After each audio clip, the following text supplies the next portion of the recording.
Right, hello folks. I just thought I'd mention a few things. I keep getting asked the same questions over and over again, and I hate having to say it. People saying, "What's wrong with you? Why you got a hospital bed? Why you not well?" And I don't want sympathy, to be honest. All right, you can understand the mill, but I don't want to criticise people who say, "Oh, But I don't want sympathy. I take each day as it comes. And I'm fed up of explaining myself over and over and over again. So the reason I'm doing this video is to tell people that when anyone asks me, I can just go and watch blah blah blah video and you'll know all about it. Right? So I was born with asthma. No ifs or buts. I'd asthma all my life, as you know. From the age of about 14 to 17, I had a problem sniffing butane gas and glue. And it's Charlie fucked me lungs up for one. Now, my mum died 2018. I got run over in 2012, so she was there for me for that. I broke 5 vertebrae in my neck. I had a halo screwed to my head and behind my ears, and a jacket on my body. Like the front and the back they put on separate and put a nut and bolt through here, nut and bolt through here, and the same either side at the bottom of the waist, and you have bars going from them to the waist. So your head is basically kept in this position. You gotta move up your old shoulders. Now I am disabled in the neck. I can't look over my shoulder, that's about it. Even with someone I do say, have a look behind there, see who's behind us, look over your shoulder, or if I'm on my own, I'll just look, turn round. So anyway, then I got run over, 2012, broke my vertebrae. I'd already been diagnosed with rheumatoid and osteoarthritis, which you can see that, and it's not too bad. See, now watch this one. See the finger? See it? I've got a bone disease, a musculoskeletal disease. Obviously, I'm left-handed, so I can just about write, but that shows all the tips of me red and the fingers. I've got knots in my hands. See that little lump there? It's a knot. That, now I've got that throughout my body, but you can't see it. You can see them because they're small bones. You don't see my hips. You don't see,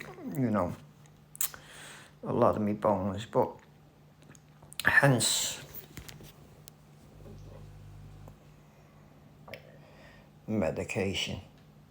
There you go. Prescribed. Now,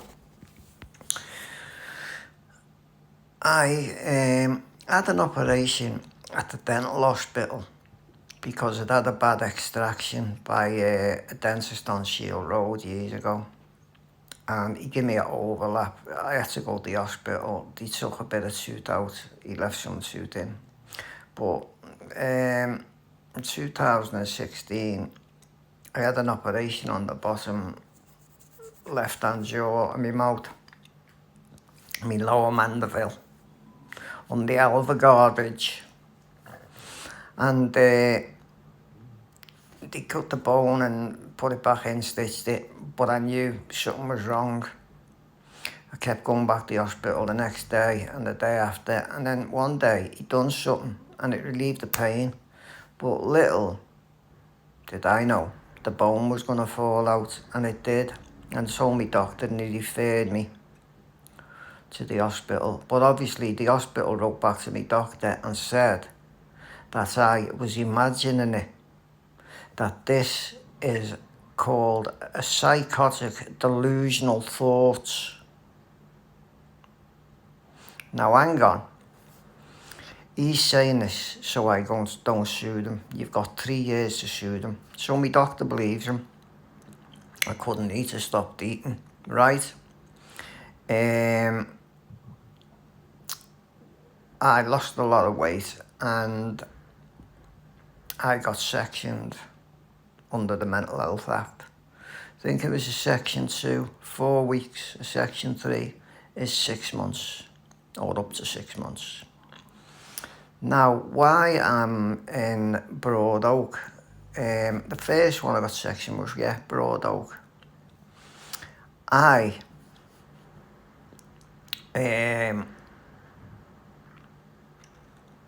was being ill. I was spitting out thick white froth. And a member of the staff in there said to me, "You've definitely got something going on with your mouth."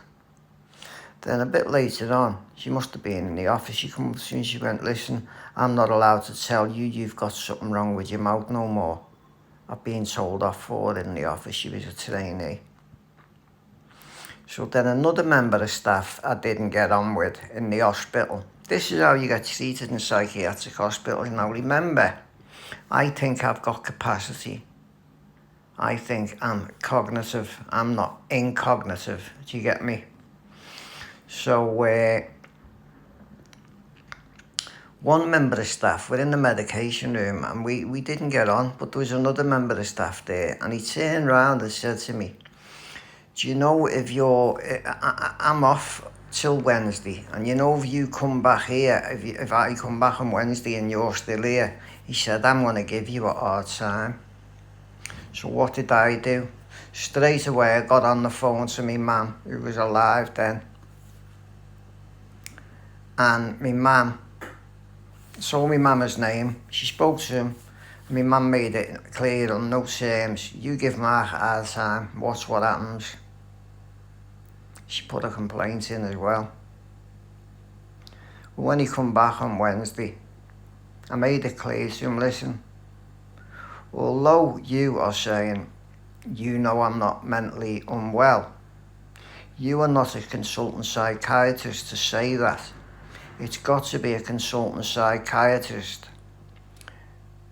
who says it, because they've got the qualification. It's like me saying that's your handwriting, and it may not be. How can I tell? Because I'm not qualified." So anyway, he comes on a Wednesday and he says nothing to me. And I says to him, "Listen, it's like this. If you want to give me a hard time, I'll keep going to that coffee urn. I'll make a cup of coffee and it'll go in your face. So you leave me alone and I'll give you no grief." Well, obviously, what's he gonna do? So anyway, I get ill and ill. Now, I don't know how ill I get, because I wakes up in the Royal Hospital. I was in the Royal Hospital for about 10 days with pneumonia.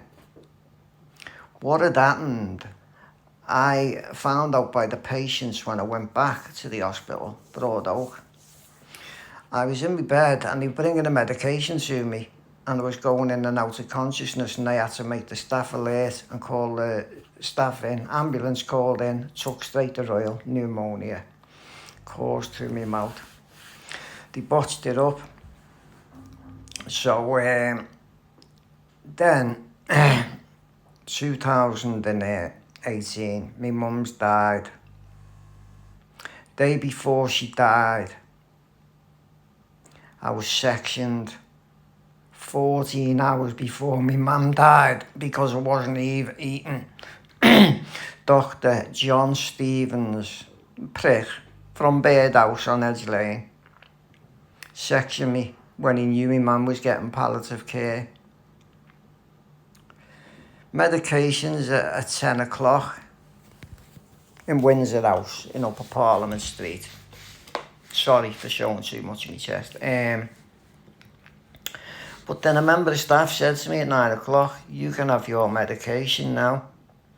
So as we're walking the medication office, I'm going, dring, dring. Why am I being so privileged getting my medication?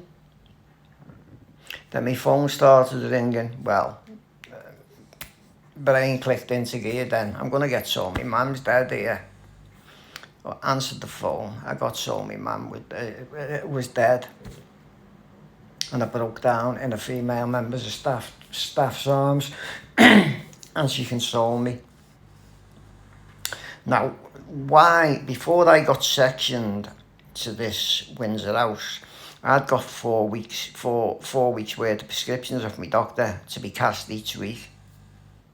And my brother was allowed to go to the chemist for me because I wasn't well, and he had the 4 prescriptions. So he is getting 40 milligram, 8 diazepam a day, and he is also getting 3 nitrazepam for night sleeping tablets. Gets out, goes to town with the staff, buys a nice pair of shoes, a nice suit, goes to the funeral and all that. Oh, my sister, I got out of the hospital and there was nothing left in the house. My sister had took £4,000 out the bag, but I don't need to go into that. My sister had give all the furniture away, took the tellies, even the telly I bought her. But that's the way she is, you know. Hey, we'll let her have it. She'll never be happy. Still got my mum's ashes 4 years on. And she bought a plot for 8 family members' ashes to go in. But never mind, anyway. I got out of hospital. I took an overdose of benzos. I took about 100. And only that my brother has got a fob and a key, comes to visit me. He found me out cold or I was gone. So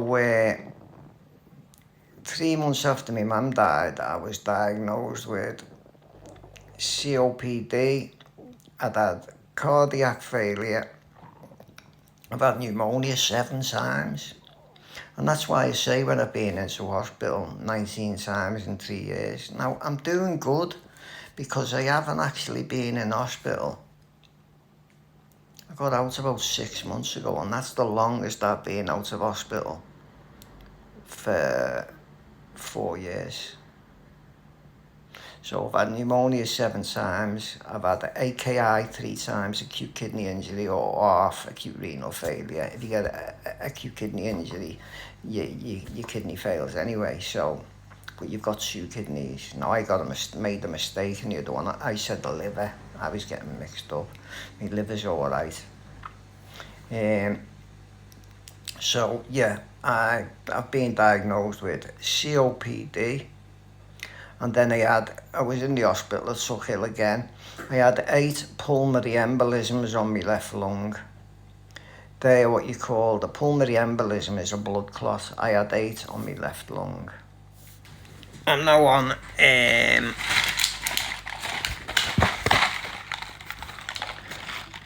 there's the medication.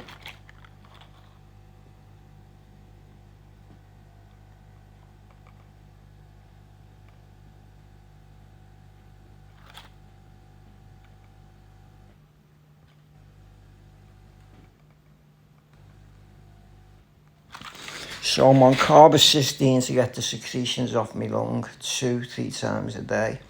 I'm on blood thinners because I've had underlying cardiac failure. And I'm on one of my discharge notes, or twice it's happened this. But the first time I noticed it, but the very first time, I saw RV dysfunction. I didn't know what RV dysfunction was, so I went to Google RV dysfunction and YouTube. It's your right ventricular in my heart dysfunction, basically fail. So heart problems again. So I've got COPD, I've got asthma, I've got a bone disease, I'm prone to getting pneumonia. I don't know whether that's down to the COPD or what. I haven't got a clue. I've got a musculoskeletal disease. And there was another word. I've had sepsis. I think I've had sepsis about 3 times. And there was another disease. I couldn't think of what it was. And I couldn't even say it because it was that hard to say. You know, one of them long posh, you know, yuppie words, whatever you want to call them, but I couldn't pronounce it. But when I googled it and typed it in off the discharge note, it was a life-threatening serious illness. So as you've seen with medication, I also take the blue inhaler. I also take the reliever, the Foster, and I also take the Spirivia. Today I've got a week's worth, I've got 3 new inhalers and a week's worth of medication, which starts tomorrow. There's more tablets what go in there, diazepam, but they come, where are they? So I can't take an overdose. They come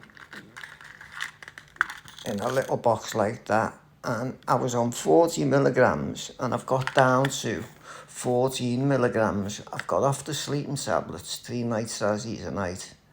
Now this was not of my say so. This was off the Royal Hospital, excuse me, the Royal Hospital telling me, doctor, he's got a bad heart. Diazepam or tranquilizers slow your respiratory system down. You've got to get them off the diazepam and the nitrazepam. My doctor, considering 3 sleeping tablets, which is the equivalent, them nitrazepam is like another 30 milligrams of diazepam. It's like 70 mils of diazepam I was taking the equivalent of altogether. And I'm now down to 14 mils, so I'll take a 5 and a 2 in the morning and a 5 and a 2 at night. Now, I'm not here to kid anyone. My doctor's cut me down from 40 mils and he's got rid of me sleeping tablets. I buy 2 boxes of diazepam a month, which is 56 tablets. So I take an extra 2 a day. So really, I am taking 24 milligrams a day when I was on 40 and 3 sleeping tablets. So I'm still doing a lot better than I was. As far as drugs go, I don't take drugs. The morphine. No, well, I'm not going to show you that. But yeah, I would have got a strike, yeah. I've got it there. I'm going to have a ciggy anyway. Come to think of it. Just going to finish me rollie off. So,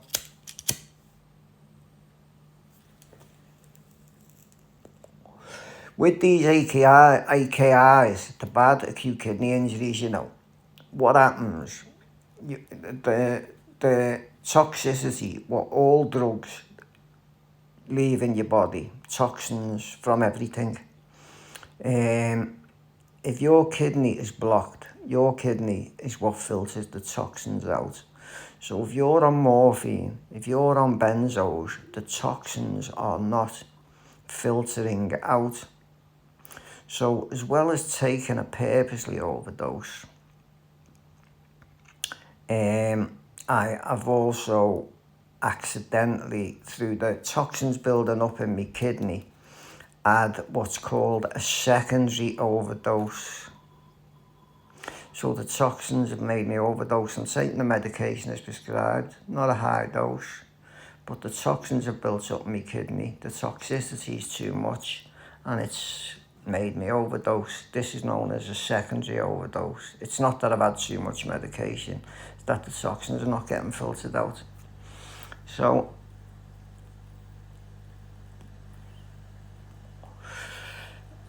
I don't want no sympathy, no empathy. I took gas and glue as a kid for 3 years and I'm not reaping the rewards of it now. And although the hospital said that I was imagining what's going on in my mouth, I need all my bottom teeth taken out now. They've admitted it because the 3 years has elapsed and I can't sue them. But now they've admitted it. They all need coming out. And I'm sick. I went to Mr. Antabos. That one extraction fucked my mouth up. And if I wouldn't have had a bad extraction that day, I'd have had veneers in by now, because of being over to Turkey. But it is what it is, isn't it? You know, but you're getting, you know, my mental health, they've got me down as a psychotic disorder, delusional, imagining something. It's like phantom pain. But I have got paranoia, anxiety, depression, you know. You can't say I don't get depressed being on all that medication, being in a hospital bed here now and again. And I think through life, everyone goes through depression at some stage in their life. And ciggies don't help, you know that, do they? But you know, I just didn't know what to talk about. I thought I'd come and talk to you for a little bit, because I haven't done a blog or a little podcast for this long in my bed for ages. And it's been negativity, but I just thought I'd let you know a few ins and outs about me, you know. But since I lost my mum,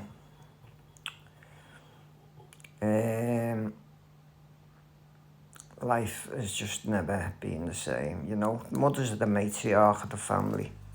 They hold the family together.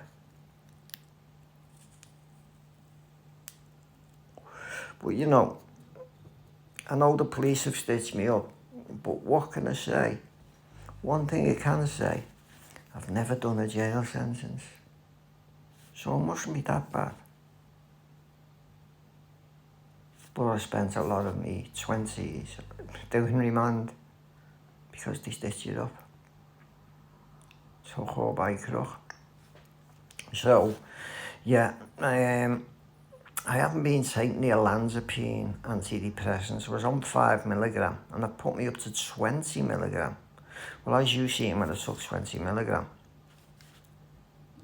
my eyes were all red and I could see it myself. Now, it's different when I've had a ciggy, you know. That's just, I'm just a little bit blocked. But, you know, I'll just get on with it. So, in future now, when anyone says, what's wrong, your problems, your health, I'm going to say, go and watch Mark's chat. Thank you and adios. I'm 55 today and I think I'll treat myself to a shave in the morning. Let's see who replies now this late. Adios amigo. Take care folks. Thanks for your support. Spot on.